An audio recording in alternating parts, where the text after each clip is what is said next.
What up, though, YouTube? Welcome back to another episode of the Detroit Sports Alliance, Detroit Lions Roundtable. I am your host, Luke G from Lukegsfieldreview. We have a good one for you today. We are coming off of the Thanksgiving weekend break. I hope that you are all full, sleepy, and back out there in the gym after having turkey and Lord knows what else on Thanksgiving. Today's group is a three-man crew. We'll start off today with Mr. Nomis J. What up, though? What up, though, people? Hope you ain't too full of turkey because apparently our team is full of you know what. Absolutely. It's funny to me how we are where we are. And then we have Mr. MicroMike, the master of our introductions. What up, though, Mike? Just using my strong hand to baste the turkey. My God. Oh, Lord Jesus. Oh, Jesus. Well, ladies and gentlemen, as you can see, we are up and running.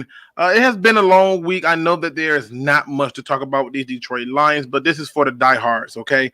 This is for the group who are 100% diehard Detroit Lions fans and want to just talk football pertaining to their team. So we're doing this for you. And it's a lot to cover. Fellas, it has been a long, and I do mean a long week. For me, it has. I'll take that back. I had 4 days off.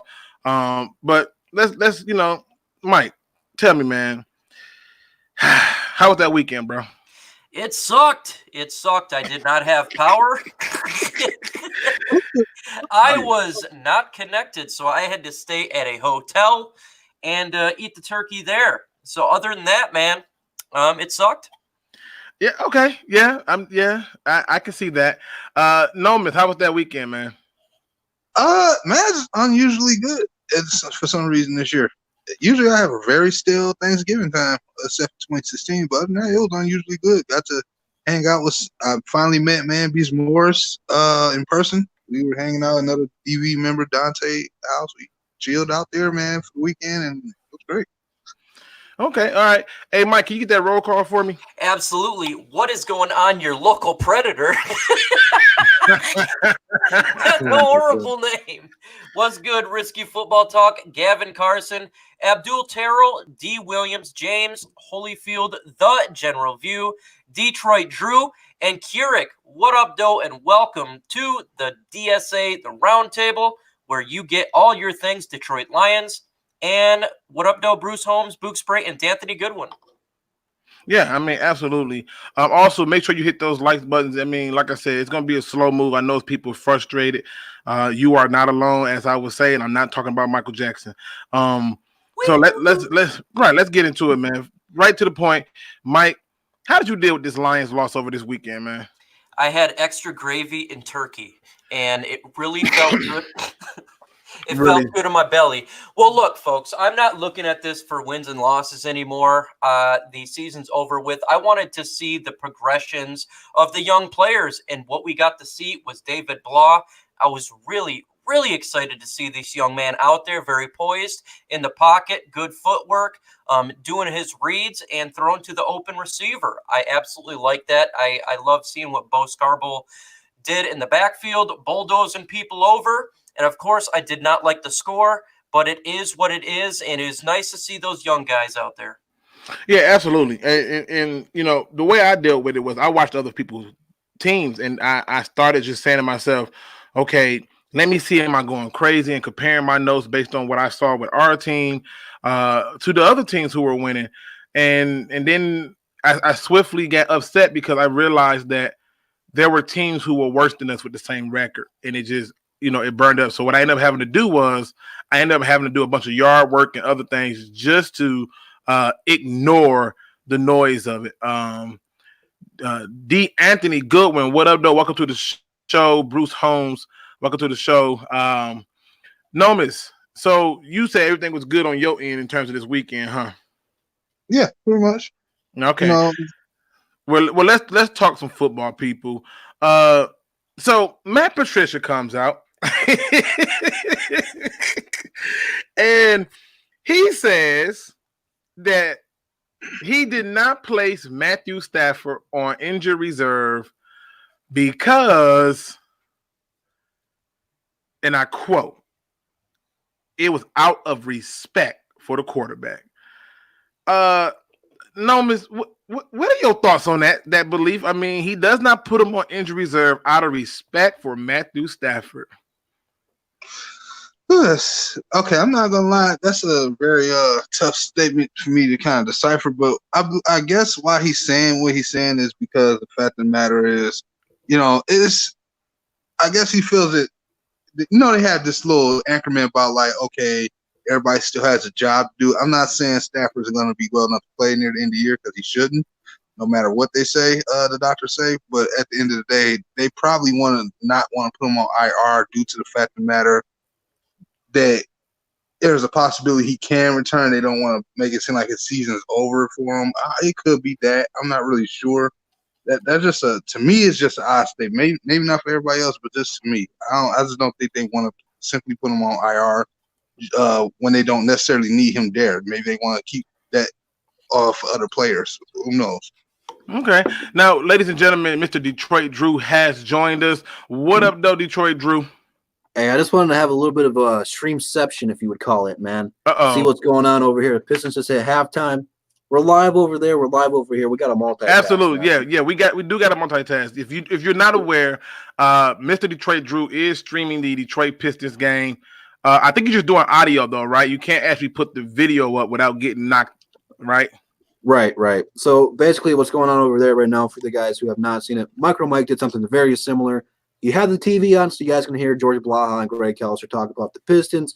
You get to hear Count That Baby in a Foul, and I have a live updated scoreboard, so you guys get to watch the game with me. It's really a watch party. You watch the game with Detroit Drew and have a good time. I just got to let you guys know. The chat gets out of hand a lot of time, man. Absolutely. The chat gets very crazy. So absolutely, man. Make sure y'all support that, especially if y'all need a break from the Lions. I encourage you to go and check out the Pistons. Plus, I had to drop the first appearance of Santa Drew on the DSA RoundTable. So Hey, talk to him, man. Talk to the people. It's that time of year, man. Okay. All right, Drew. Did you hear about Matt Patricia saying that the reason he didn't place Mr. Matthew Stafford on injury reserve is because he didn't want to do it out of respect for Matthew Stafford? You got any thoughts on that? It's a publicity stunt in Matt Patricia's case. To me personally, him not saying it, Matthew Stafford's really the only person who's a star, which I'm going to be talking about this in the video pretty soon. Matthew Stafford goes out here and just says good things about the coach and the organization, and Matthew Stafford has complete faith in this team. So why would Matt Patricia get rid of a guy for the season when his job should be on the line? Matthew Stafford's a guy who can save Matt Patricia's career in Detroit. I think if Ford or if Quinn's push to do it goes to Stafford and say, hey, what do you think about Patricia? I think Stafford's a guy who can either save or hurt Matt Patricia. So I don't think that Patricia wants to ruin that.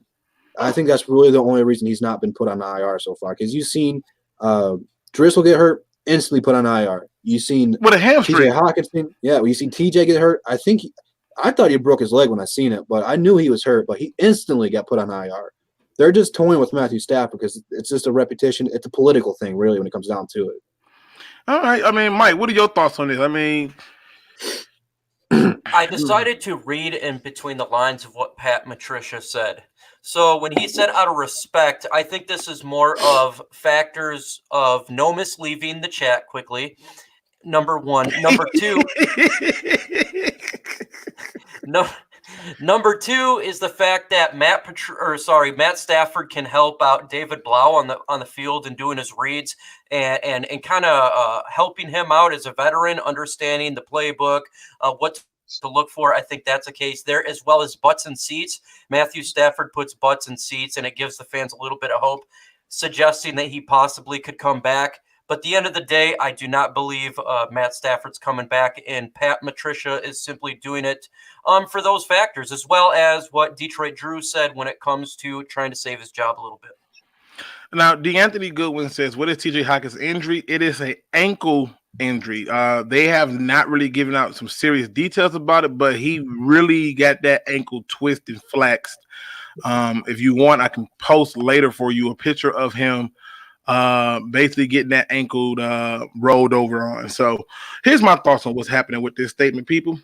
I've tried 1,000 ways to figure out what's going on with this, and I've tried to put this in a perspective that is objective. Here's what I figured out. The Detroit Lions is currently under investigation for the way they handled Matthew Stafford's injury. And I purposely think that they are going out trying to handle the other injuries appropriately. So it looks like, see, we didn't mishandle his injury. We look how we do to other players. And so what I think they're doing is by not putting them on injury reserve, it saves them further trouble from them having the investigation be aided more, because guess what? The problem was the NFL don't like how they handled the injury. And they didn't just stop with this injury for this current season after they had the Raiders game. Nope, they went all the way back to last year. And when they went back to last year, the first thing that they did was they said to themselves, how do we get this far and he somehow make it on there, but he had all these different bones broken in his back? I think this is nothing more than an easy way to cover up their assets so that they don't get any trouble and don't get any problem. And I think that is what you are seeing when it comes to him. When you put a guy on injury reserve with a hamstring issue, I know something up. A hamstring? You telling me Jeff Driscoll can't play because of his hamstring? Seriously, Darius Slay out there with a bad hamstring, but now Jeff Driscoll can't. So I think that's what it is. I think it's all one big ploy, and I would not buy into it. And I think the Lions ought to be ashamed of themselves. And it's just more proof, in my opinion, that we got the wrong guy at leading this team. Now, you know, this is one of the ones that's very interesting because I saw this and I thought this was funny. Former Detroit Lion wide receiver Jace Billingsley did a video where he clowns Rod Wood and Bob Quinn. He then comes out in an interview and says the following: I just don't like the way the Detroit Lions handle the players on the organization standpoint. He says that the way that they treat the players is absolutely absurd. And the problem with this is they find any logical reason in their heads to do people dirty. And my question to you, Drew, is what does this say about the Lion organization? I mean, this is 100% true in everything that he's been saying. I would say probably a few months ago, I would have been pro team, pro ownership, anything other than players individually. And stuff that's happened to me personally in my life has changed my whole perspective on that. NBA, a ton of players leave their teams because of not getting enough talent or surrounded by them, of being the only person who can perform night in and night out. We're kind of seeing it right now with Blake Griffin last year for the Pistons. And it's something that I have wondered personally, why hasn't this happened more in the NFL? And now we're starting to see it. And now people with Twitter blowing up, Facebook, Instagram, Snapchat, all this stuff coming more and more of a factor. Players are voicing their opinions more. We have two of the greatest players in the NFL histories of all time, Barry Sanders, Calvin Johnson, both retire early because they were hurt. They were the only two people who could perform night in and out. We did a terrible job surrounding them by talent. They were close both times. I think part of it was not getting the right coach to be with those teams because Barry, 90-something, they went to the championship game. They had a good team. They just weren't that good coach. Same thing with Jim Swartz and Jim Caldwell being here. When you retire two people early, it's bad enough. But when you fight them for $1 million or whatever it may be, it's a bad look. You don't do that to the greatest players of all time. And I've had a change of heart with Calvin. When I heard this Calvin thing last year, I was mad at Calvin. But now through this change perspective, I'm not mad at Calvin. I'm mad at the Lions. They've done a terrible job managing their players. They run them into the ground. They don't win. They do a terrible job surrounding them with good coaching, good talent. This organization's a big dumpster fire. Matthew Stafford is the next person to add to that list. And it's good to see former Lions come out and try to change the culture. I think a lot of people are taking it the wrong way. They're trying to show you that this organization doesn't know what they're doing. They're trying to issue a change for the better. You don't want to get drafted to Detroit, and we're about to have a top draft pick. This guy, whoever it may be, could change the franchise. You don't want to make this guy the next Calvin Johnson, the next Barry Sanders, and the aspect of him retiring early. You hope he's going to be that good talent-wise. But the Lions historically have done just a terrible job surrounding these players with talents and running them into the ground. Yeah, I mean, here's my take on it. Okay. I think Jace Billingsley is got some good points, but I think ultimately he's frustrated that he was not given a real shot with the Detroit Lions. I think he feels that he played well enough. The fans told him that he played well enough. The fans enjoyed him. They loved him. And I think he's a little bit sourpuss. Now, I'm not defending the organization. I think the organization is a hot dumpster fire. I do agree with you on that. However, I do think that Jace Billingsley is just a little bit sour. And because he didn't get his shot and take full opportunity of it, I think that's where it's coming in at. Now, the problem is it does give some type of validation with some of the players who have come out and spoken against the organization. But I think this is just one of those ones where he felt that he should have had a spot on the roster, and he was told no. But Mike, what say you? I say that it would make Chase Billingsley happy if you can get those likes up. Right now, there's 35 in the chat. I see 16 likes up. Let's get those likes up to 35, and maybe the organization will be less harsh on Chase Billingsley. Or if you're the other way around, that way as well.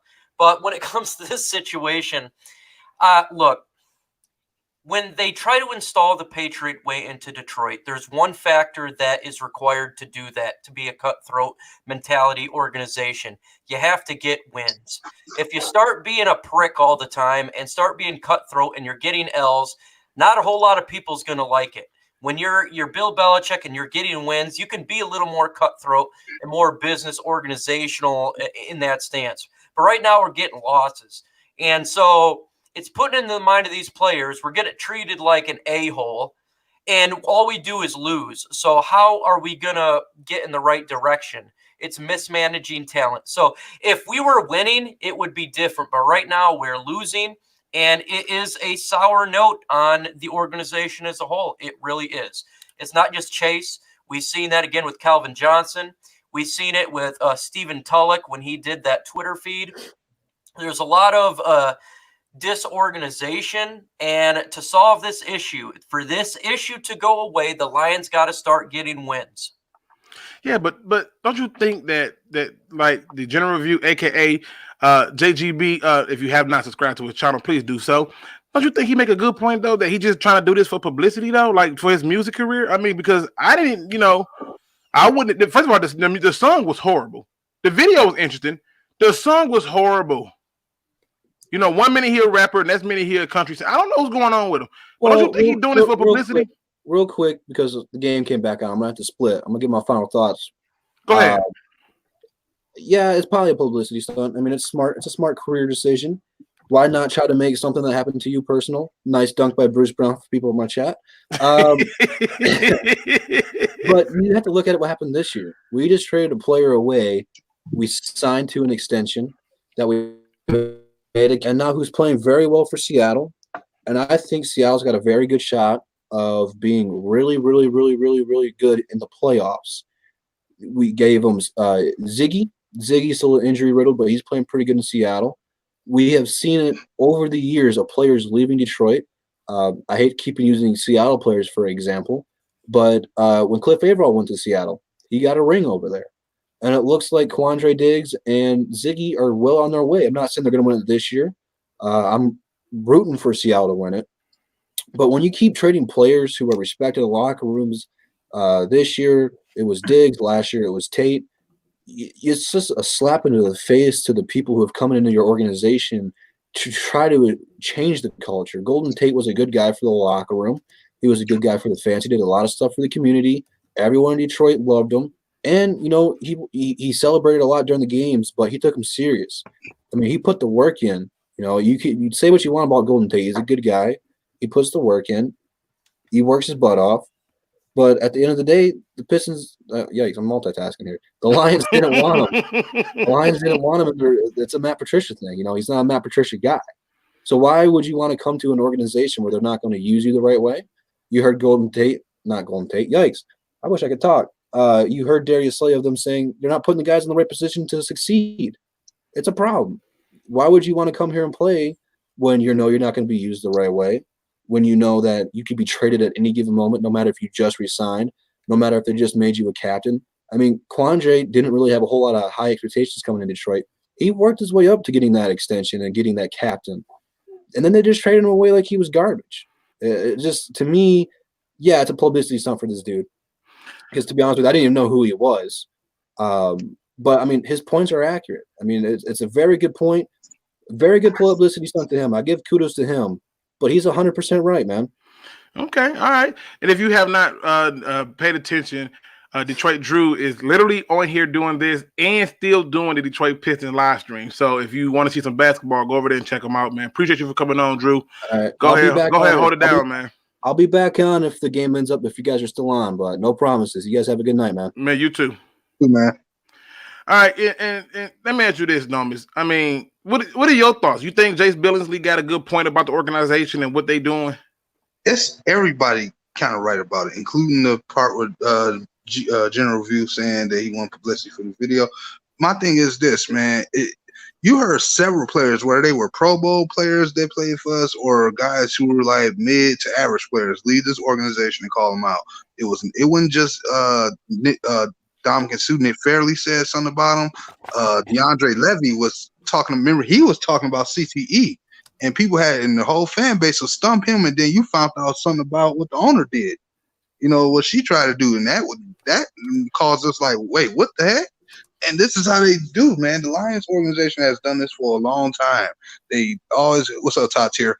They always have been the most mismanageable organization ever. Now, the thing about bringing the Patriot way here, you know, I can remember when Bob Quinn first got here, low-key, E. Brown was one of those guys who had a big issue about the Patriot way because he even bashed it by the time he left.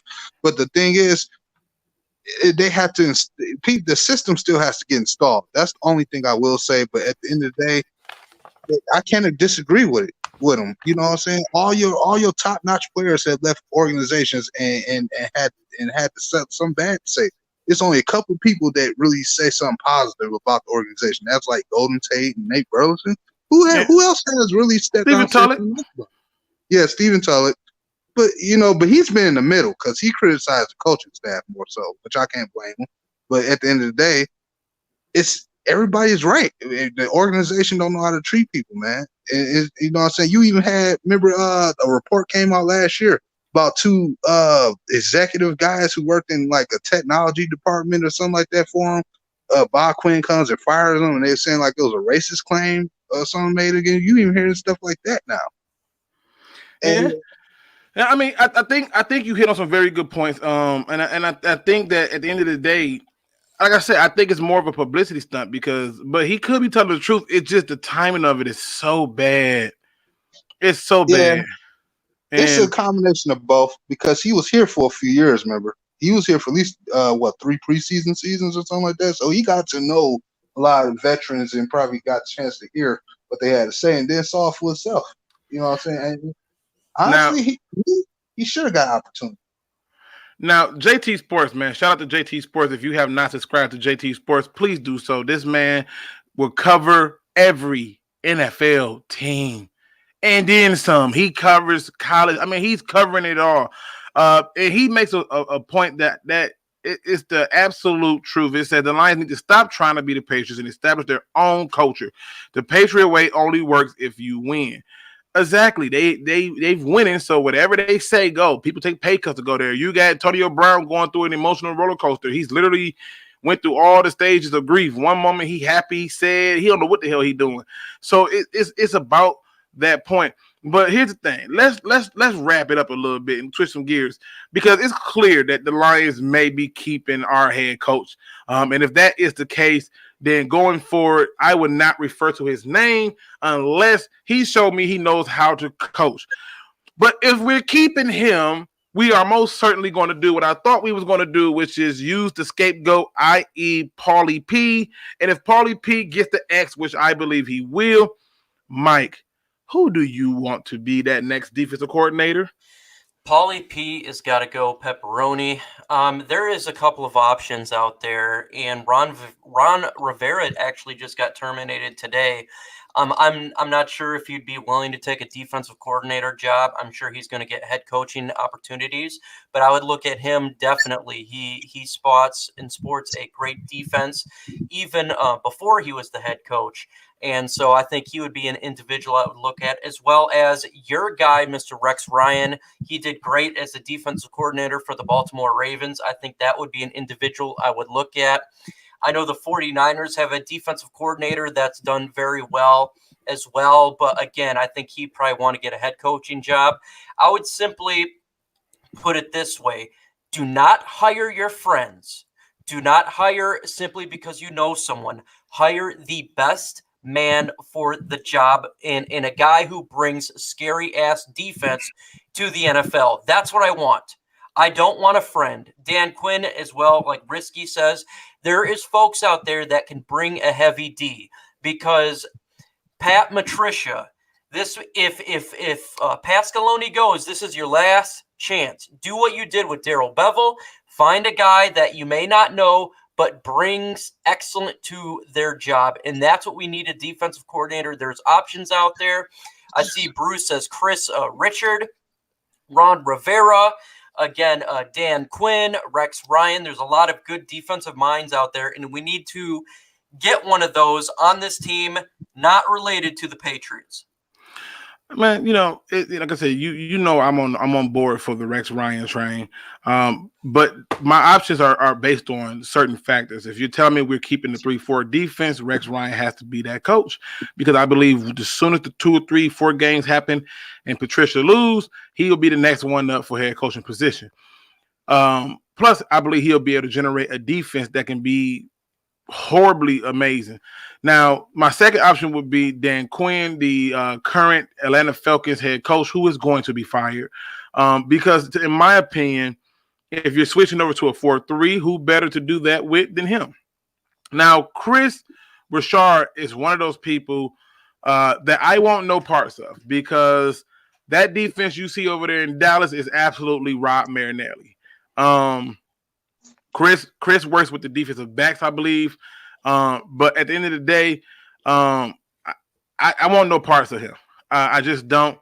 And so to me, if the truth is 3-4, there's only about a few people I would want to go with, starting with Rex, and then the other person who I might decide to kick the tires on, and I'm not even sure it will work, would be one James Harris. He has said that he wants to coach. I like his attitude, and I think James Harrison will get a lot out of the players. So those would be some guys I would look at. Nomis, if the Lions is clearly going to use Paulie P as the scapegoat, who do you want to see be the next Lions defensive coordinator? If I had to, I don't feel like if I had a name that I prefer, that I wish we could give a chance, it would be Vance Joseph. But I don't think that would happen. But like I said, if they can find me a guy that can actually be innovative on the defensive coordinator, I'm not really concerned with the name. His name could be Tron for all I care. But as long as he's innovative and can call the plays properly for Patricia's defense and knows what he's doing, I think that's what could work for me, because it's a lot of guys who are positional coaches that are jumping into coordinator or even head coaching positions now, and I don't even know half those guys' names. Like, I didn't know who Matt LaFleur was until he became head coach, for example, and they have a winning record. So it's like surprised me on this one. Find me somebody who knows what to do with the talent that we have and what we're going to add to help Patricia out. And I can see that. I can really see that being the case, in my opinion, because to me, when you get somebody who can come in to this team, they have to come in and say, hey, here's what I have, and they have to work with it. If they're not going to work with it, that's where the problem runs in. That as Ed Whiten say, a 3-4 defense while running zone and get beat deep balls only Lions. And he's pointing out the issues we have. JT Sports says, get the defensive coordinator from Utah. They have had one of the best defenses in college football and has got a lot of players into the league. I'm aware of him, but here's my problem. I'm not doing no more new coaches. I need veteranship. I need people who know what's going on And to me, that's what I want to see. I want to see more of that. So that's what I want to see. Top tier says, where's J-Mo? Work. So he's at work. But it's one of them things, man, that you have to look at from that standpoint. And I think when it comes to it, whoever comes in needs to come in, hit the ground running. I can't do nobody new. I need somebody to come in, take the talent we have, hit the ground running, and hit it running hard. Right now, we are not hitting it hard, and we are not doing the thing that we could do. Now, these are some of the issues that run the lines. I mean, going all the way back to the top, when talking about the players put on injury reserve, we know that they put Lions quarterback Driscoll on IR, which I find interesting. But this should give David Blau a chance to play 4 more games. And what do you want to see from him in those 4 games, Mike?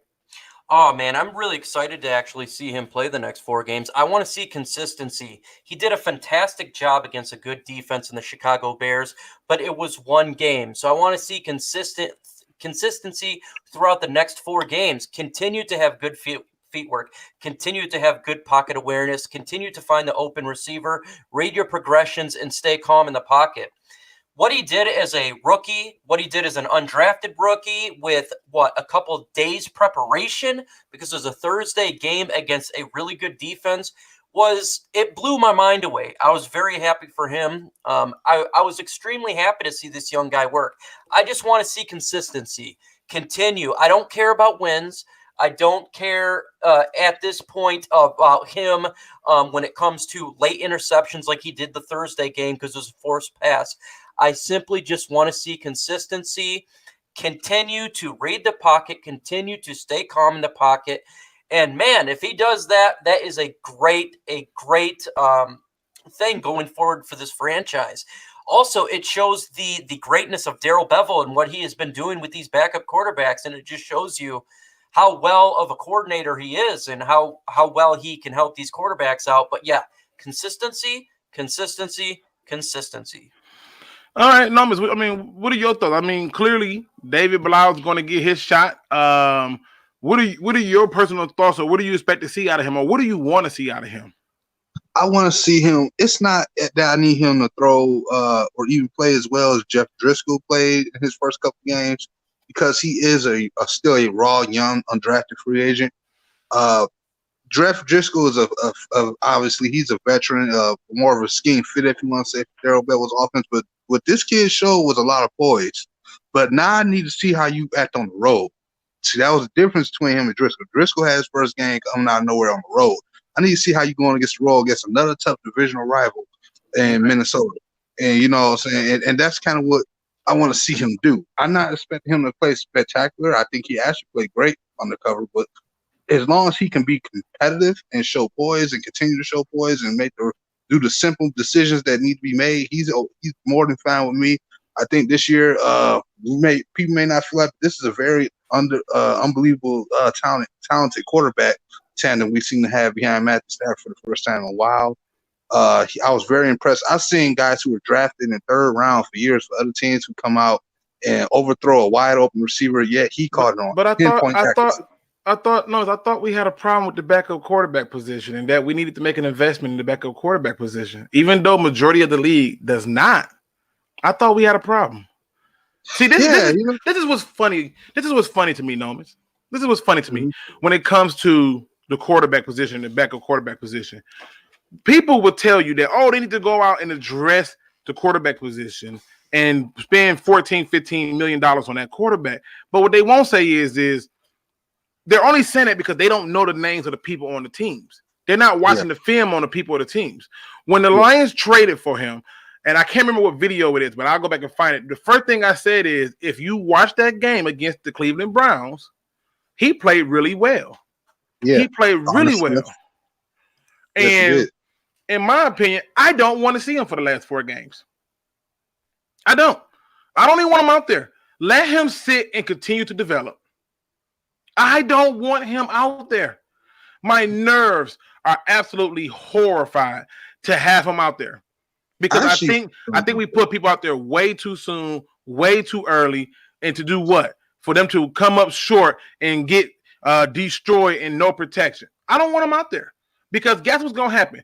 He's good enough. I've seen it. He's good enough to win us a game, right? And my goal is this. If we're trying to win the game, then fine. We're trying to win the game, and you should be. But my real issue is, at this point, you are already done. It's only 4 games left. What for what? For what? I don't want him out there. I don't. Who, Blow? Yeah, I don't want him out there. Put the other dude out there. Are you talking about Slaughter? Yep, throw him out there. I'd rather see Blow because Blow is a rookie. I disagree. I mean, yeah, you might as it really almost don't matter, but I'd rather have Blow because he's been on the team a little longer. So if you want to be just be competitive. That's it. I ain't saying they gotta win. Follow me on this. They seen what he did. They seen what he did the first time he got to start, right? They saw it. Mm-hmm. Okay. Don't you think they gonna come out and do the same thing to him that they did to Stafford and Joey Harrington? Just throw the ball some more, throw the ball, throw it some more, and then what's gonna happen? I want them to run the ball, but no, they're not gonna do that. They just picked up the other quarterback the other day. That would be really bad to put the other quarterback in there. He doesn't know the playbook. It would be telling the players on the team no need to play hard because we have totally given up. But Mike, a guy who just literally started I still want to win, even though I understand it hurts the draft stock and this and that. I still want to see a competitive team. If you throw out that guy out there that just signed, shoot, we're going to get blown out 30 points. But listen, we've had good quarterback play from Driscoll, we've had good quarterback play from Blau, and we've had good quarterback play from Stafford. Why are we throwing this guy out there? Yeah, but Blau's been on the team since the beginning of the season, so he understands the scheme and the play calling. This guy we just picked up has no idea about anything. True. But Mike, let's just play devil's advocate, Mike. You want them to not win because you believe they're going to have a top 5 draft pick. That's what you believe, right? No, I still want to win. I'm saying that I understand from a point of view that people want to lose for a draft pick. I'm not under that theory. I want to win still. I don't care about wins when it comes to Blah. When I'm watching him play, I don't care about the W's though. I just want to see him progress and develop and consistency. I still want to see a competitive team, and I still want to see wins. Dropping like flies, I'm not gonna give him hell for not pulling out a W. So you say you want him out to keep him healthy more so. I want him out to keep him healthy and to keep fostering his development. This is my attitude to it. All right. If they come out and they win the last 4 games, right? Which hey, good for them. They win the last 4 games. That's what, 7, 8, and 1? Yeah, right? Like that. Let's say they go out and they do those. Now you got a whole host of other problems. Now you got a quarterback controversy. You got a guy who now is going to be expected to play. It's going to force you to come do some other things. And now the question for me becomes, what exactly do you do at this point that makes sense for both of them? I'm telling you that doesn't. The best thing you could get is him come out and win and have a quarterback controversy. My theory is the idea of this: you take a quarterback in every draft, or you get a young player, develop them. If you want to keep them, great. If not, you trade them for value.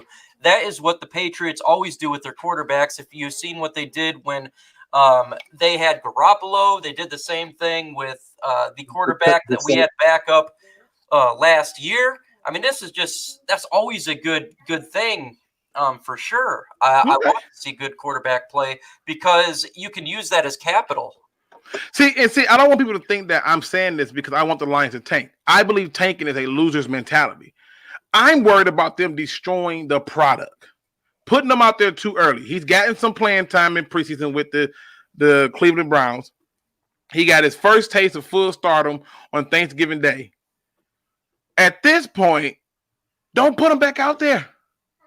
Don't do this to him. Well, you know, if he come out there and he actually play real terrible, they'll probably bench him anyway and put Slaughter in. But that's the problem. That's the problem. If he comes out and he does bad, now we're talking about a guy who could have had a chance to sit and groom. You're ruining confidence and everything. For what? To try to pick up 4 wins? The offensive coordinator has shown me that he can draw up a game plan for it to work. But if you put Slaughter out there, we're going to get slaughtered. He doesn't know the playbook. He literally just he hasn't drawn up a complete game plan. Might want to rephrase that because right, yeah, okay, you're right. I support that. You're right. You got to give more time to a quarterback to throw him out there than just a couple days. Blau, at least he's been on the roster the whole year. He knows the playbook. Throw him out there, man. Yeah, but he's a undrafted free agent that's looking like he's gonna be a steal. He may be the next Tony Romo or something. I don't know. But I'm pointing out to say, let him sit and develop. Nobody gave Matthew Stafford a chance to sit and develop. Why not give him a chance to sit and develop? You know what I mean? But I just don't want quarterback for him to develop on. Wait a minute. Wait, Stafford wouldn't have got a hamstring, and Slaughter just signed.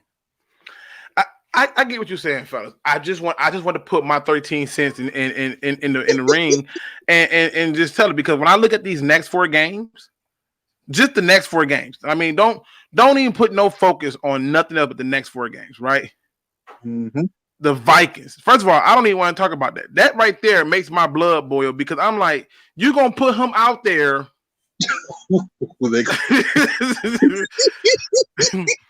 You're gonna put my guy out there against the Vikings? Ooh. The Vikings. This what we gonna do? They don't like us when we come in their crib. What they need to do is do what I've been clamoring for a while. Just give the ball to Bo Scarborough. The guy is running the football. If you do that, the pressure of the quarterback and David Blau will be much less, because we can run the football now with Bo Scarborough. Before we couldn't run, but this guy is plowing people over like a bulldozer. And so to reduce the time of getting hit by defensive ends and defensive players, hand the ball off. And Bo can run, man. Yes, just like Eagle 97 said here, 25 to 30 times. I 100% agree right there. But he's not going to do that. He's not going to run Bo. They got the man on a snap count. He got 21 touches, I believe, on Thanksgiving. And it's 3rd and 1. 3rd and 1, they put in J.D. McKissick. That was the worst play. Come on, man. Come on. Let's be honest about this. If I thought that he was going to do that, put Bo in, because you protect Bo like you protect any elite quarterback. I mean, you protect Bilal like you protect any elite quarterback by running the ball. But you're going to make this man come out, okay? He's going to come out here, and this is where I'm looking at. This is where I'm having issues, because I'm like, man, if we ruin this product, I'm gonna be sick. I'm going to be sick to my stomach. You're telling me the next 4 games, this is what he got to look forward to. Stay with me. On the road against the Minnesota Vikings. The only reason they had issues with the Seahawks, because Russell Wilson was able to turn around and hand the ball off. You think we about to do that with our guy? No. And that's the thing. That's what's pissing me off about this. The last at least 4 games is we have the ability to run, and I think that's what's frustrating me as well. We have that ability now. We have the capability. Bo Scarborough, in my opinion, has proved himself to be that every down back that can pound the football and take it to a defense. That's on the coaching staff. And we all see it. I think as fans, we all see it. Clamoring and not giving Bo Scarborough the ball at 3rd and 1 at the 3-yard line was the most ridiculous play call of all time. And this is the reason why we are losing. We need to run the football and play good defense. Right now, we're not running the football, and our defense is bad. If they want to protect Blau, run the football. You would think though, Mike. But Mike, stay with me, because I want y'all to understand what y'all finna ask to this guy. You're going to ask the coach and offensive coordinator who's got the running back on a snap count. They got more protection for the young rookie running back than the quarterback. Here's their next 4 games. On the road against the Vikings. Then they come home to play the Buccaneers. Now, let me be clear to y'all, people. Do not sleep on that Buccaneers team. No. That defense has been grossly different with one player added realistically. They got a And top five Ndamukong Suh. offense. And Ndamukong Suh. And they got That one dude. five offense. But wait a minute. And in the great words of one of my favorite movies, Scream, but wait, there's more. You go on the road against Denver. Now, you may be saying, well, Denver ain't that bad. For who? The undrafted rookie? Are you kidding me? Then you finish the season against the Green Bay Packers. Now, I think their defense is overrated, personally. But why? Why? We have no one else. That's why. You cannot put Slaughter out there because he'll get slaughtered. He doesn't know the playbook. How are you going to put a quarterback out there that doesn't know the plays? That's guaranteed. It's a guarantee, and it's a message to the players on the team that we don't give a hell about winning and competitiveness if they do that. If you want to see a team fold, you put the guy who they just picked up with a healthy blah, and you put Slaughter in with a healthy blah, and you'll see a team fold like cards in a minute. Okay. Listen. I'm just giving you my $1.72. That's all. Now Ed Whiten says, look at it from this perspective. Blau can develop in a real game. You cannot run that scenario in practice. Now that is true. That's true. But he also can develop into being shell shocked, because I promise you, the Vikings is not that team to be playing with. That defensive seven is not for real. Don't do him like that. Okay? Stafford took all them hits and got up. Blau gonna be scrambling and doing everything in his power trying not to get hit. Don't do my guy like that. Let my guy breathe, man. Y'all trying to get him murdered. We can't be there yet. This is why I said a month ago we're going to be a top 5 draft pick. I said yeah. You ain't lying. And I was in total disagreement because I just couldn't believe it. But I can see clearly now that the rain is gone. And and I just want you to know that. Now look at this. Risky football. He says Slaughter knows the Vikings defense. Put him out there. Let him take that heat. But he doesn't know the Lions' offense, and he's the quarterback. But put it this way. It would at least force them to run the ball. Well, actually, they did with Blow a little bit more. They got over 20 carries. Hey, and listen, Kedrick is right. We've been doing this all season, getting players, trying to figure out what the other team is doing. We got slaughtered because he was on the Vikings. That's it. So put him out there so he can take the blunt of that beat down. I believe they finna give us that work. Ed White says we haven't won against this team in the NFC North yet this season. That's man. We haven't won against no team in the NFC North, man. Oh my God. That Green Bay, we will beat 17. I guarantee that. I think in 2 years we'll be if they rest everybody. Nah. I'm just saying. Risky says, would you rather have David Blau or Trevor Lawrence? Mike, what would you rather have? Look, man, this is just one game when it comes to David Blau. I want to see more consistency before I'd be picking anyone. I was happy with what I saw, surprisingly happy, but ask me that question in 4 weeks.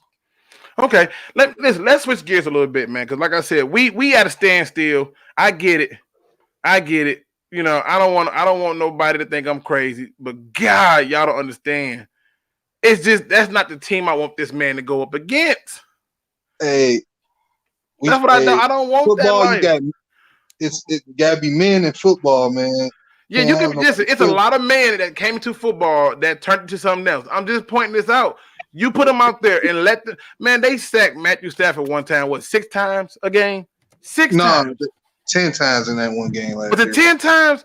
Well, listen, whatever it was, I don't even know how Stafford got it. I would have just laid down and covered myself with the dirt because I'm telling you, I don't want to set this quarterback up like that. You know what I am excited for Sunday, and we just found that he got put on the active roster, is Jason Kabinda, the linebacker that we got from the Oakland Raiders. I'm very excited to see this man play. Hopefully he gets a lot of playing time on Sunday. He was a good linebacker for them. He's a little undersized, but hell, throw him out there. Defense has been sucking. I can't wait to see how he plays. Listen, let me ask this, because I had a conversation with one of the subs, and he was on the fence and saying that the Lions made a mistake in taking TJ Hawkinson with the 8th overall pick. Now, y'all all know that TJ Hawkinson got sent to the IR. My first question is, what are your thoughts of this of TJ Hawkinson going to the IR? And then my second question is, how would you rate the rookie's season, even though it was cut short? Nomis, what's up, man? Talk to me. For TJ Hawkinson being on IR, eventually I kind of expected it after he already got hurt a little bit once earlier. I said if he get hurt again, they're gonna put him on IR. And the season's lost, so yeah, I can kind of see that. Hopefully they play another guy who's worth $20 million. But anyway. Go ahead, man. Go ahead, talk to the people. Because I'm telling you, man, when I look at this, I'm like, you put him on IR because you're trying to protect them, and you, like I said, that investigation is going on. But when I look at his season, I'm proud of what I saw in his season, because here's a player that I know was underutilized. I'm going to show you how crazy it is. His numbers are exactly the same as Tony Gonzalez. In Tony Gonzalez's first season. Here's the difference. Tony Gonzalez played all 16 games. All 16 games. TJ Hawkinson has missed at least 2 games and still have the same numbers as a Tony Gonzalez. Now, if you go over to look at Noah Fent, you would go, yeah, Noah Fent got better numbers, blah, blah, blah, blah, blah. He played more games. He's utilized better than TJ Hawkinson. I am proud of what I saw out of TJ Hawkinson.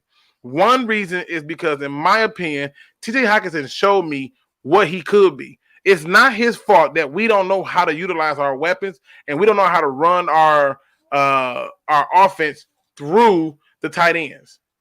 The offense should go through the tight ends every step of the way. So it should go run, tight end, out to the deep wide receivers. That's how it should go. What say you, Mike? Oh, man, my eyes had a bad week this week. There's 2 things that I saw that made me real cringe, and I had to walk out of a room. One being, the other day at my job, I seen a guy fall into a meat grinder, and I got to see his arm that he did not have. That was disgusting. And the other thing was TJ Hawkinson, when he fell, I seen how his leg and his ankle looked. I thought he snapped it. I thought he ripped his Achilles. I think it was one of the worst pictures I've seen. So when I heard he went on IR for a high ankle sprain, that was the biggest sigh of relief that I've had in a long time, because that was one ugly looking injury, and we got lucky, folks. We got real lucky. It's just a high ankle sprain. So I'm happy that he's on IR for that reason, because it could have been a million times worse. What do I see about his production? Well, look at Jesse James. Look at the other tight ends. Our tight ends have not been utilized this year. I can't tell you why it's not occurred, whether it be the scheme from Darrell Bevel's offense, the quarterback simply not going their way. But it's not just TJ Hawkinson. If you look at our tight ends across the board, they have not been used a lot. When it comes to TJ Hawkinson himself, the grade that I give it is, I'm not going to give it a straight A type of, yeah, there's that picture. That's disgusting. I would definitely not give it an A like I did initially drafted. I'm going to give it a B- and undetermined, because he's a rookie tight end, and we're not hitting any tight ends on our team right now, whether it be a rookie or a veteran. I give him a C- minus somewhere around that area, because he did drop the ball quite a few times. That is not like, and could have did a little bit better on blocks too. Okay, I like Shade's grade better, because he said all the rookies get a B except for Will Harris. But don't forget Austin Bryant, because whenever he get out there, he deserved to get less than that C. So, and that injury, just how the hell did he come away with just a high ankle sprain with that? I don't know. Good question. That is one of the. I seen that picture. I thought, man, he's going to be getting a reconstructive surgery. He's not going to be ready for next year. So, thank the injury gods that is just a high ankle sprain. And why you say Bevel must have the mafia in his ear to get Stafford numbers up? What? Right. Somebody telling him, hey, I expect you to get some things done. That's funny. But yeah, I think TJ Hawkinson, in my opinion, his first season was a success, in my opinion. A lot of great tight ends come out. But when you compare him to all the tight ends in the first round, when you compare him to all the other tight ends in the first round, his numbers were ahead of schedule of all of them. It was ahead of schedule than every single one of them. The only ones that had better numbers were like Rob Gronkowski, but he wasn't a first-round pick. He's a second-round pick who had injury issues. And I think if you just look at it from this standpoint, that he was underutilized, sort of like how they did Jesse James. I think you would have to come to the conclusion that he had a successful first season. Say what now? I don't know. What did he say? I have no idea, man. It sounded like a ghost. Man, it sounded like he was in the back of the toilet, trying to make an echo or something. I don't know what he was doing. But it's one of the things where you have to look at it and just say, be honest about what he did. I think that he came in and had an instant impact, and he's going to be a difference maker for us throughout the years. Now, the Lions are number 6 right now. We are tied with the Redskins, I believe the Giants, and a host of other trash teams. You got the Bengals at 1-11, the Giants at 2-10, the Washington, Miami, and Falcons at 3-9, and the Lions at 3-8-1. Oh my God! So here's my question to you, fellas. The Lions have a high probability of being the top 5 pick. What player in the draft should they target? Let's start off with you, Mike. Everyone that explains to me about who we need to get says that we can't get them, and we all know when we're talking about Chase Young, there's a lot of talent out there, and I know you. First off, how about before I get into the video, you explain why you don't want Chase Young, and then I'll explain who I think we will get. Okay, first of all, here's what I was expecting. So everybody probably should have seen the game on Saturday where Ohio State went against Michigan. And so the first thing that jumped out to me was, I'm going to watch Chase Young exclusively for this game. I want to see how they go after blocking him and the different things that they do. And Chase Young was absolutely Casper the Friendly Ghost. He was nowhere to be seen. He had a non-statistical day. He had a few times where he got pressure, but he pulled up, and once the guy took off and ran, and he didn't even give chase. And I didn't see him winning its one-on-ones. And he had one good move through the whole entire game. And all I kept thinking to myself is, who is the guy? Who's the guy on Michigan's offensive line that was able to keep this man at bay? Who is that guy? Because I don't see where that dominance come in at. And I don't think Chase is going to be worth that. And that's why I don't want him. Because some of the things that I saw in him are the similar things that I saw in people like Montez Sweat. It looked like they should have the bill, but he doesn't show the individual one-on-one moves that I want to see, and he doesn't seem to have that go-get-it high motor that I want to see. He reminds me more of that D tackle / DN Nadishi. That's how you pronounce his name from Ole Miss. He reminds me of that guy. And I just don't think we should be spending a pick on a guy who's not going to come in and change this defense. Now, I see the probability of not getting Chase Young. Obviously, I want it. Everyone knows that. But I think there's an individual out there from Auburn, Derek Brown. He's a defensive end / defensive tackle. I think that would be a good individual for the Lions to pick up. I think he can play both 3-4 and a 4-3. We don't know what we're going to be doing when it comes to this defense, so I think we still need to wait and see, what this defense is going to look like. But Brown there is 6'5", he's 316 pounds, and he's a beast, man. He could plug up the hole, stop the run, and get after the quarterback. And right now, when it comes to pass rush and stopping the run, I think that's our number one need right now. We really, really got to stop the run and get after the quarterback and fill that line up. We have to fill the line up. That line needs to be ruthless. Right now, it's toothless. We need a ruthless line. I think Derek Brown could do that for us. The thing about Derek Brown is this. I look for little spotlights and little things that I can look at and see if I can find that consistent trait on other film. And when you watch Auburn versus Alabama, if you didn't see it, Derek Brown was doing spin moves. He was holding his own against double teams. I never once see him get blown off the ball in that game. Never once. I seen him fall to his knee, but he did the smart thing and brought them with him. And the thing that I looked at with him was he was getting constant push up the middle. He reminds me so much of Akeem Hicks. And I'm like, listen, that's a guy that can move. Now, do I think we're going to get him? No. I think our first pick is going to be a linebacker or a defensive back. I am not wavering from that. I think if we hit the top 5, it will most likely look at the quarterback position. But I think overall, it's going to probably come down to a defensive back or a linebacker. Those are just what the evidence are supporting, and it's showing at this point. And as the season go on, y'all know I'm out here doing investigations, trying to get more and more information. But I think that they are going to target the linebacker and defensive back position, just simply because you have the guy from Ohio State, 6'4". He can play safety, he can play corner. You have LSU, Pleat. I hope I said his name right. Y'all know I'm horrible with names. He's another guy that has versatility. Linebackers, you got guys from Clemson. And the thing that stands out to me the most is if you look at Bob Quinn's draft history, first round, Big Ten, SEC. You look at the positions that we need most that's coming out, they happen to be coming out of what conferences?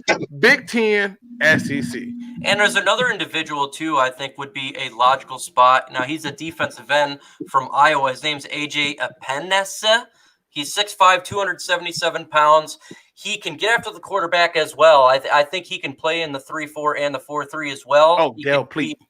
Definitely be a good defensive end getting after the quarterback. I think Derek Brown and him would probably be the targets if we're a top 5 pick with this regime. Now, if the regime is gone and Quinn gets fired, I can't tell you what we're going to do. I mean, right now I'm just going by what we got now, and I think getting AJ or Derek Brown would be the pick I would go for. Now, and I'm gonna let Nomis have it there. I don't know if he's back or not, but okay, good. Risky Football put out one of the guys that I have pegged that the Lions are going to take a hard look at, which is Isaiah Simmons out of Clemson. Big guy, rangy, can rush the passer, and it's aggressive. I really believe this is the kind of player that they're going to look at.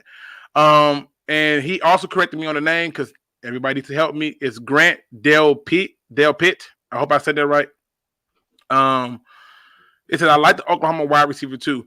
We're not going to take a wide receiver unless we trade back into the first round, or I would say somewhere between the third round. If we draft a wide receiver in the first round, I'm going to drive up to Detroit and kick Bob Quinn in the nuts. That would be the worst damn pick of all time. We need defensive help. Right, and I think we will get it this season. I really think that's what will happen. I'm telling everybody that based on the research that I've did, I've been saying this for the longest, that it's going to be a defensive back or a linebacker. Those are the two positions that I've narrowed it down to. After going through looking at it, and I'm working on different videos to explain to you why I picked those two positions and what evidence I have to support it. Then as we get closer to the offseason, which would be after the next 4 games, I will be able to figure out what he's saying once I hear Bob Quinn and them talk, because I'll be able to break down what they're saying and figure it all out. But I don't see us going in any other different direction with that being said. Now, with that being said, when it comes to free agent, let me go back. Nomis, is there any players in the draft that you want to hit with? Give me a 3-4 outside linebacker that can really take over where Christian Jones is, because we need a dynamic player there that can really help us get after the quarterback for one. And if they don't go linebacker, I think they'll actually go to the offensive line this time. I really believe that they're going to be doing a little bit more tweaking to that somewhere. I say they'll probably go between tackle or guard, probably guard on them. And to get a playmaker who can help run block for open up the lanes, that would be very helpful. That's kind of where I'm at. You saying DB and linebacker, I'm saying linebacker and O lineman. Yeah, I mean, I got DB and linebacker. I think O lineman is further down their list because they're going to pick up some people in free agency. That's just what I believe. For the next question, before we go to the chat and take questions from the chat, what free agents do you? Now you know what I want to go a different route. Who needs to get off this roster? Let's get to that. Who needs to go? Who should the Lions let go at the end of the season? Nomis. J.D. McKissick. Yeah, if I had to, somebody else in particular on the O-line, I'll probably have to let go one of the tackles. I'd take a chance in trading one of them or letting one of them go because it seems like we need somebody who can stay healthy all season. Then on the other end, Decker's not playing exactly the way we hope. I don't know what's going on there. It seems like we have a lot of confusion. So they'll probably either trade one of them and then sign somebody else or draft somebody else. And I think as far as the defense who we need to let go, I just think you let go of the guys who aren't really producing that well in rotations versus the starters. I think that's what you look like. For example, who's one player? Like they might not bring Mike Daniels back, even though he's been playing solid over the last weekend. They may not bring him back because of the injury problem. They may not want to pay him that much more money again. I can say that. Okay, Mike, who do you think they definitely they got to go? Like they can't stay here. We're at $50 million in cap space, and they're going to add 11 more million to that cap space and let Rick Wagner go. I think that's what's going to take place. He's going to be a cap casualty. I'm not saying it's going to be a must, but it's 11 million in the cap. I definitely see that happening. If I had a choice between him or number 68, because I don't want to say his name either, I would get rid of 58. I'm tired of false starts and holding. Definitely, I'm absolutely tired of it. And I know you wanted to talk about free agent. I think the free agent we do pick up, and this is a guy you guys pay attention to. We tried to trade for him, Chris Harris, cornerback from Denver.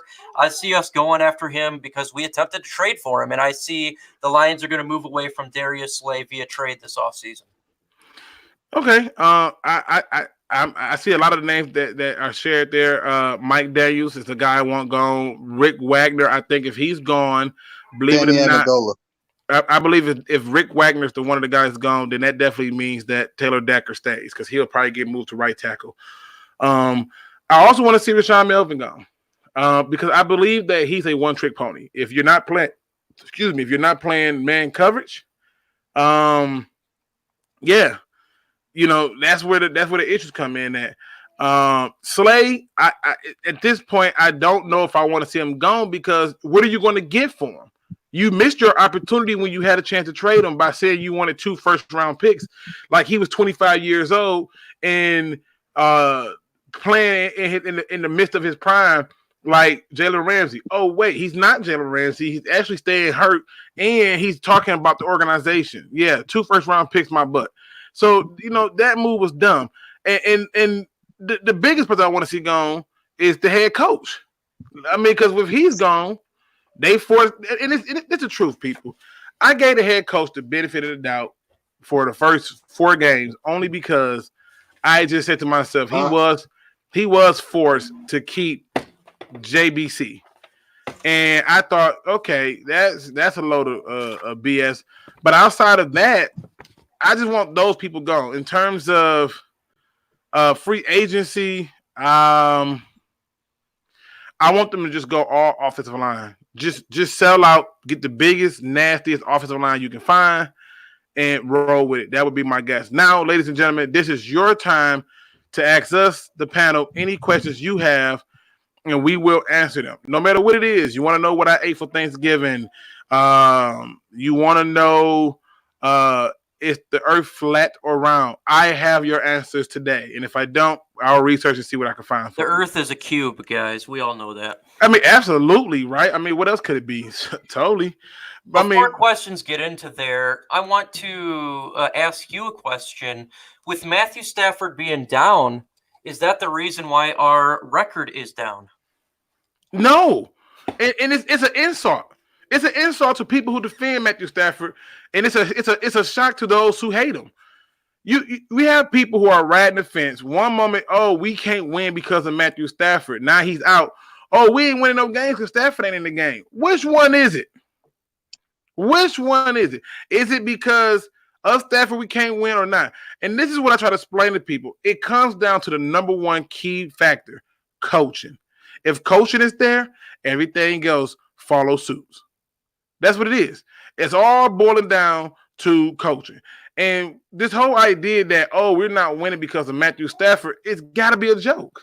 Oh, so we're not winning because Stafford's not in. Now, all of a sudden, we're not winning because Stafford ain't in. These haters are confused. First, they love you, then they hate you some more, hate you a little bit more, then love you again, then hate you all the way to death. Man, it don't make sense to me. I dealt with the most craziest Stafford hater at work just the other day. I mean, it made zero sense. He was blaming this guy for stuff that the defense was responsible for. And I'm like, what? I just can't. What in the world? Like when does he play defense? And I had a guy the other day when I said Stafford at my job. I said Stafford was playing at an MVP level before he got hurt. He had the most touchdowns in the league before he got hurt. No, he didn't. It was Russell Wilson. And I go, no, it wasn't. And he go, yes, it was. Look, Russell Wilson got he got 17. Stafford got 16. I go, yeah, you're looking at that stat, but you're not realizing that that's 7 games. Stafford played 8.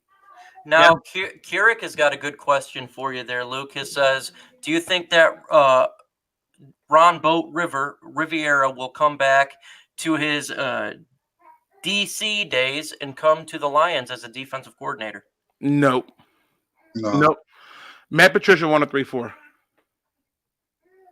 I mean, that's the truth. He claimed we were going to be a hybrid defense. We not. He won a 3-4. We're going to be a 3-4.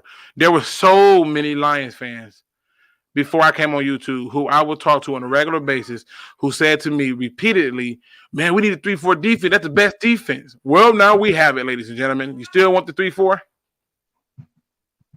The teams who, even the Chiefs went from a 3-4 to a 4-3 and had more success.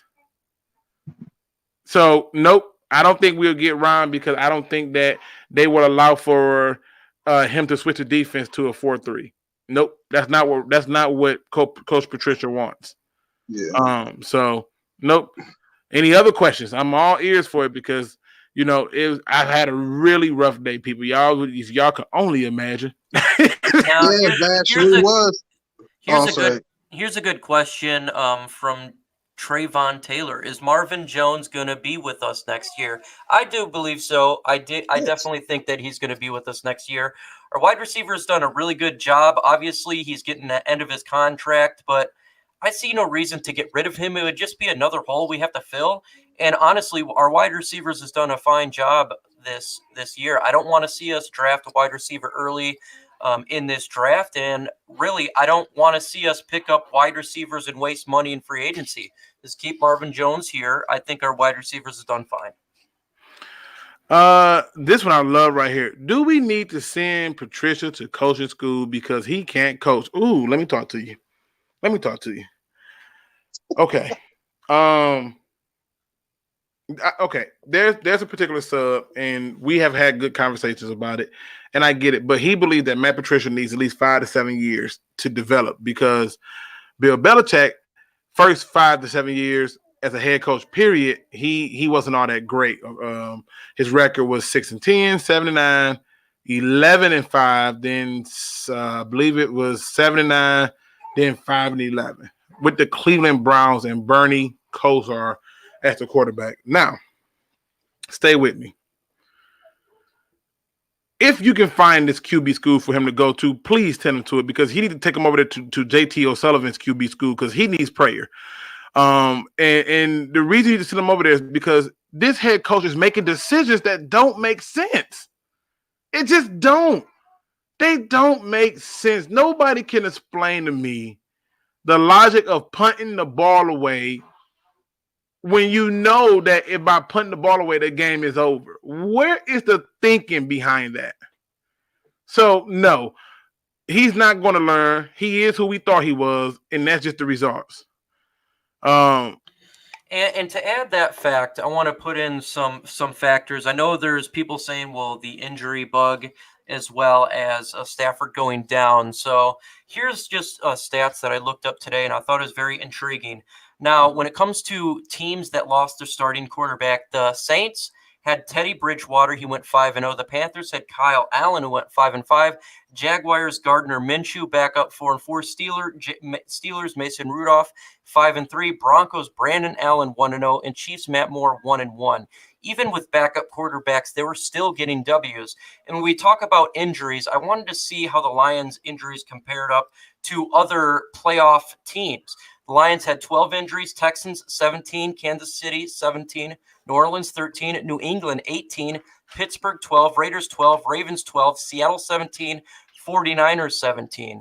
So injuries are fairly equal across the board. We actually have the least according to these playoff teams. And so, look, I don't think he's getting fired, Pat Matricia, but for him to have a successful season next year, he needs to hire the best available defensive coordinator to surround himself with talent in the coaching staff. If he doesn't, we lose, and he's going to be fired.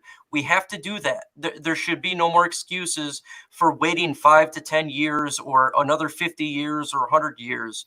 Detroit fan base, the blue collar fan base deserves a winner, and he needs to start doing that for Detroit and Michigan as a whole.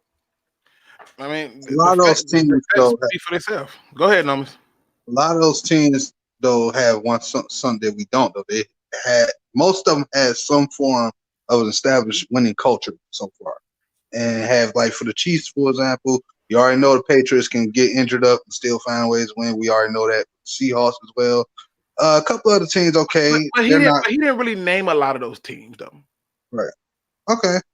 But the other thing I was going to say is I noticed something. We technically have been without our entire 2018 draft class for the last, I don't know how many games. I mean, you think from Radnow has been missing for a good portion of the time. Carry-on obviously on IR. Tracy Walker been real in and out. One game he playing, one game he not. I don't know what's going on there. Then Deshaun Hand basically been missing for the whole season. Then I think the only person available is on the backup. Everybody else been out for the entire class. We were depending a lot heavily on that draft class to help kind of be an anchorman for this team too. I mean, but were we though? I mean, we were expecting Carry-On to be our leading rusher. Mm-hmm. Obviously, Frank Radnow. Yeah. Third round pick Tracy Walker has had a real good season when he was healthy. Deshaun Hand was supposed to be a big reason why that defensive line was supposed to also be, connected, but he can't stay healthy.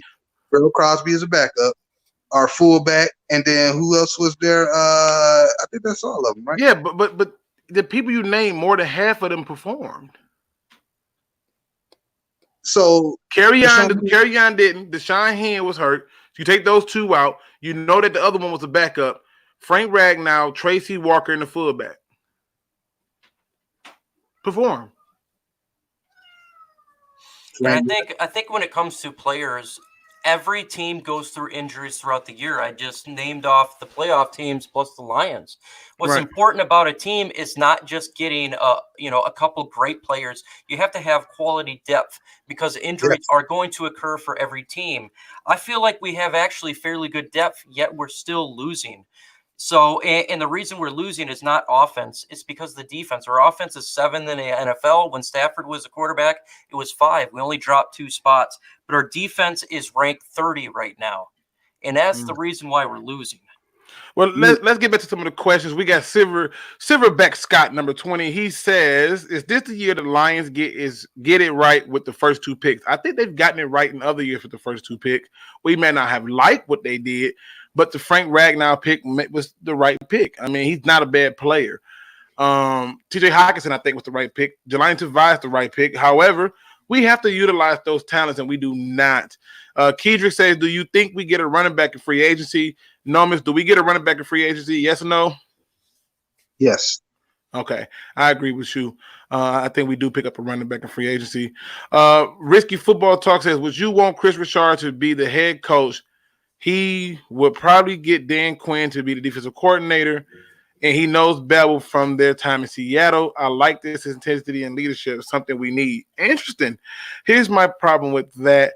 And Mike, you can chime in on this too, but here's my problem with that. If you bring him in to do all that, why not give Darrell Bevel the shot to be the head coach? You know, you're going to skip over the guy who was here already to give it to this guy. But if you're telling me we get that same squad, yes. However, I don't know if I like Chris Richard as the head coach. What you think, Mike? I think that it doesn't matter what I think. The Lions are going to keep Pat Matricia. He's going to be coach next year. If they were going to terminate him, it would have happened yesterday on Black Monday. It's clearly not happening. Everyone read the Sports Illustrated article. He's coming back. So as much as I want to speculate and add a quality coach or a head coach to this roster, it's near pointless because it's not going to happen. And I think we all know that. Yeah. Let me see. I just want to get through some more of these questions before we head out. I know we was gone, but I gotta kind of end today's stream a little early, because again, this was a rough day. Mike knows that it was a rough day for me. And it's some things I almost feel like sharing the story with you, but it amazes me that we've come this far in society. So I'm gonna stick to my football because these people have tried to bring me down, and I'm just not gonna let it happen. Ed White says, if we keep the defensive coordinator, will the Lions next season year already be over? Everybody at the same time, say it with me. Yes. I mean, really? Absolutely. If they keep Pasqualoni on this roster, I would be shocked beyond belief. He's going to be terminated. I think he even knows it, or he's going to retire. But he's not going to be the defensive coordinator on Black Monday in 4 weeks. Yeah, I mean, so I'll take 2 more questions and then we out of here because I got to go do some more stuff. Let me see. I'm trying to get through every single one, but hey, time does not permit it. It says, this clown can't coach a Pop Warner team. I don't believe he will ever be good. He will fail just like the rest of the coaches that came from New England and fail. Yep. I just scored on the pick 6 with Quandre Diggs. Hey, man, good for you. We need to pick players that don't get hurt. You are not lying. Trevor Taylor says, the whole season Paul was squinting his eyes just to look at defensive playbook. That man is old. Yes, he is. Yeah, you need some bifocals, man. You need some bifocals. I mean, but that's really pretty much the gist of it, man. Like I said, we got more coming. We will be back at it on MicroMike's channel on Thursday at 7 p.m. Eastern Standard. 7 p.m. Eastern time, and I believe that JT Sports is going to be on with us, so it'll be a good one. Now, this question right here, I gotta answer this one. Texan Gas, I probably bought that whole. I'm not gonna do you like that because I can't. I'm just bad. He says, you think players are going to want to sign with the Lions in free agency after what Jay said in that song and how they did Quandre wrong? That is a very interesting question because to me, I think that they did do something that they don't realize that they did, and it sets a precedent. At one point, go to the Dallas Cowboys. I called them the Detroit Lions 2.0 because that's how horrible they've been. But at one point, the rumor with the Dallas Cowboys was that they don't want to pay nobody. And they could not get no free agents. Now they pay people, and free agents wanted to come there.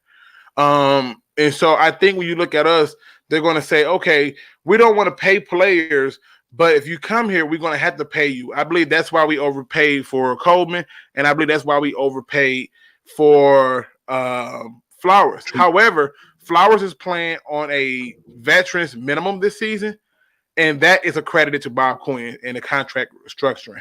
So he's getting paid based on the play that he's played this year.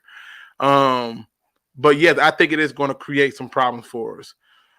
Nomis, what's those final thoughts? Hey, I just want to say blessings to everybody. Thanks for joining us, and I'm glad y'all had a safe, happy holiday, man. Blessings to the brothers on the stream with me. Sorry for the slight interruption, but y'all know how it is. I used to be the guy who used to fall all over the place. So, yeah, just bear with me. I will be coming out with some content soon. Oh, and just to make one little note to the Stafford hater who was hyping up Green Bay's defense, what are they going to do when they lose one of the Smiths and can't blitz them off the edge no more? Oh, nothing. That's exactly what I thought. Goodbye. What just happened? That was quick. Mike, what are those final thoughts? Hey, man, I've been working on all day this new look that I'm going to give you about the NFL draft and the content that I'm going to spill out. I already gave a sneak peek to Luke, and he loved it. I got to do a little more edits, but it's definitely going to be high quality. It is. It's beautiful. Very high quality when it comes to the NFL draft. I cannot wait to finish it and drop my video for you guys to enjoy some content and it not just being a person talking with no film or anything. So expect that coming in the near days. It should be complete, and I can't wait to drop my first video. Again, the Roundtable is on my channel Thursday at 7 p.m. EST. Also, the pre- and post-game show when it comes to Lions on Sunday, it's going to be on mine and Luke G channel. We will figure out pre and post from there. With that said, folks, I leave you with this. Adios. Absolutely, absolutely. I just want to thank everybody for coming in. Before you head out, hit that like button and get this video some love so it can get into circulation, people. I like to always try to end every show on a positive note, and today was one of them days where I needed some positivity. So I think I'll do this a little different this time around. On the day that you wake up and you realize that everything around you is crumbling, you should remember to keep your head. You should remember to keep your mind in a place where you can strengthen your body, because there's no greater discipline than having the mental capacity to just be strong enough to fight through all the adversities. You're going to be challenged. You can do one or two things. You can allow the challenge to beat you down, destroy you, and have you in a place where there's almost no point of return, no point of recovery. Or you can stare that challenge in the face. Give it the most endearing, most challenging, no, not today look you can give it back and beat that challenge. I encourage you to be the latter.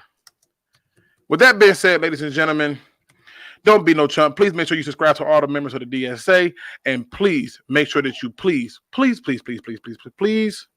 do your research. We are out, ladies and gentlemen. Have a good night.